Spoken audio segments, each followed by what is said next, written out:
Chapter 391.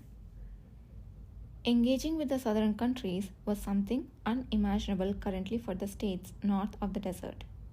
Initially, those who had vehemently opposed engagement with the southern countries began to quiet down gradually as, under Emperor Kashtan's resolute will, trade and investment started to flow. Long standing beliefs were less important than the immediate benefits before their eyes. Subsequently, envoys from the southern countries became common sights in the Ore Empire and other countries. Visitors from the south to the imperial palace of Ore were, like others, quite interested in the famous cavalry commander Yudrian Ale, but Emperor Kashtian did not want either to make contact with them. At that time, though late, efforts were also being made in different countries to form organizations like cavalry to accommodate the countless awakeners who had sprung up across the continent. Emperor Kashtian was always on edge, fearing that envoys from other countries, including the south, might extract information about the cavalry or the awakener management system.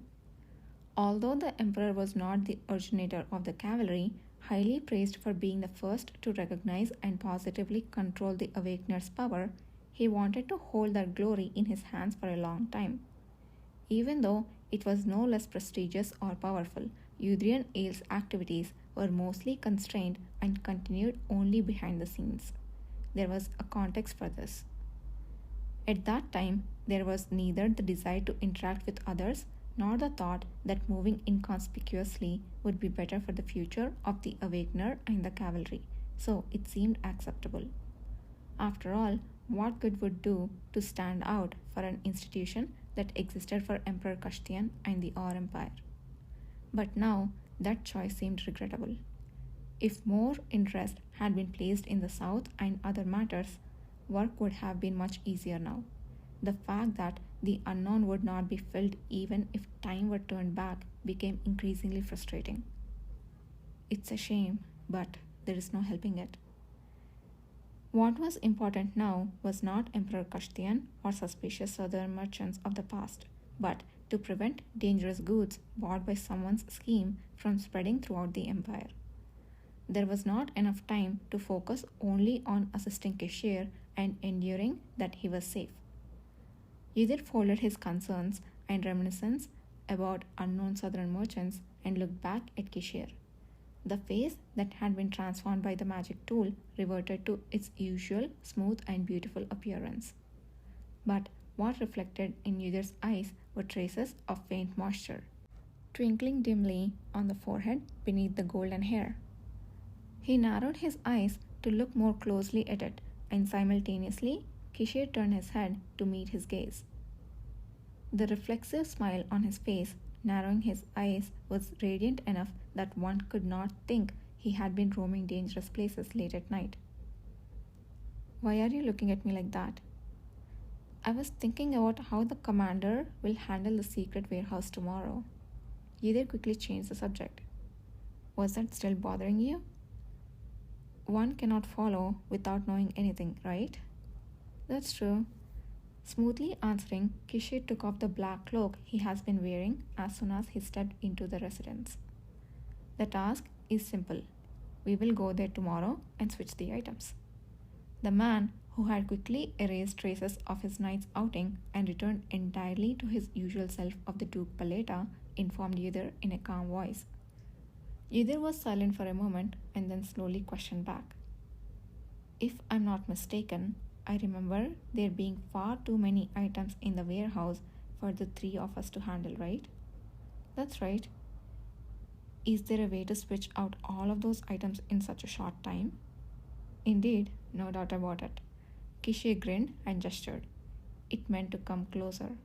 Since there was no one inside the lodging, there was no need to speak secretly. But without understanding what he wanted to do, he took a step forward anyway. "Come closer. ... Yudhir sighed and approached right in front of Kishir. As soon as he did, an extended hand reached out and pulled him in as though dancing, and when he came to his senses, he was already seated on Kishir's lap. Sitting on a firm thigh, embracing his waist, Feeling the touch of hair on the back of his neck, the sensations of his previous life felt overwhelmingly intense. Whether then or now, his way of teasing is utterly the same.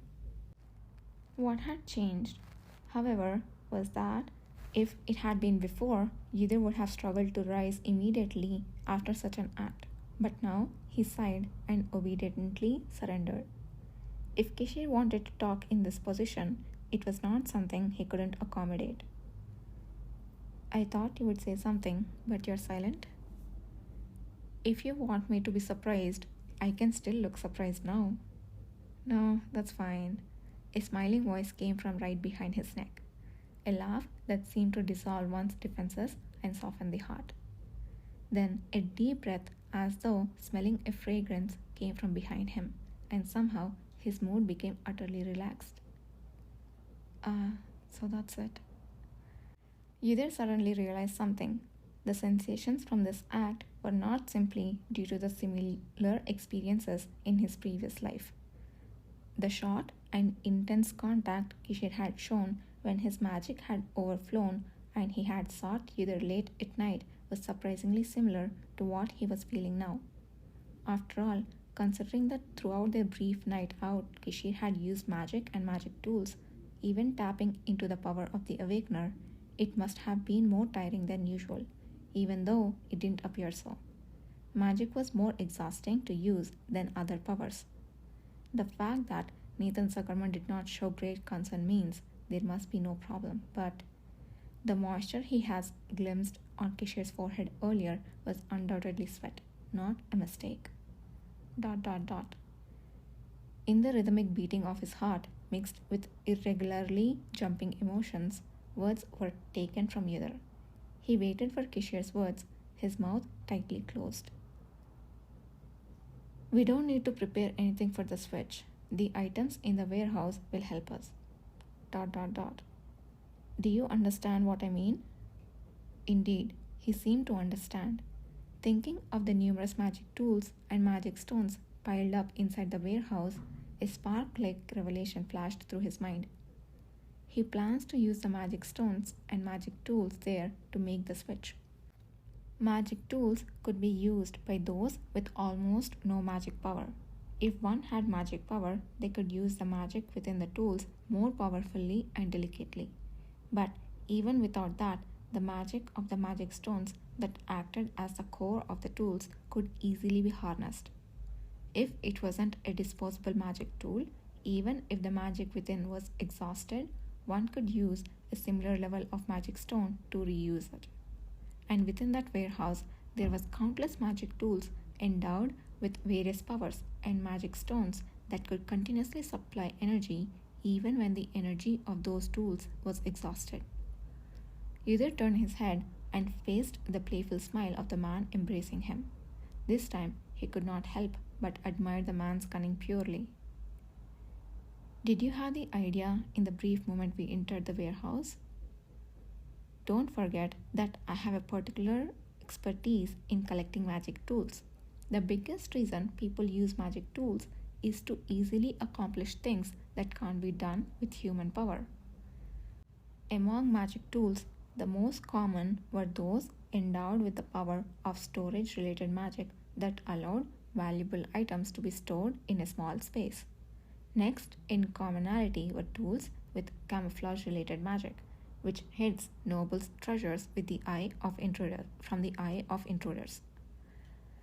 No matter how whimsical a new magic tool might be, it could not threaten the supremacy of those two types. For nobles who found it difficult to employ mages, there was nothing as convenient as magic tools. With me around, it won't take long, and we can finish the job very comfortably. Who would have imagined that someone like Kishir would come in and pull off such a trick? Kishir, thinking of the incident he would cause tomorrow, added with a low chuckle. But for Kalanesa, I'm thinking of a more direct replacement. Unlike other items, camouflage alone seems to be difficult. The white powder is easy to obtain, so there won't be a problem. You always understand twice as much from a single word. Yudhir looked down at his hand with Kishir and let out a faint, satisfied smile. Just thinking about it is refreshing. However, the fact that Kishore would have to use his strength again tomorrow for that refreshing success was not so pleasing. The event would take place the next night, so there was time until then.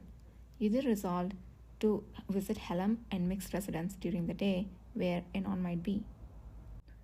I'm curious if Ever and the others have found out what Baron Wilhelm is up to in the security management team.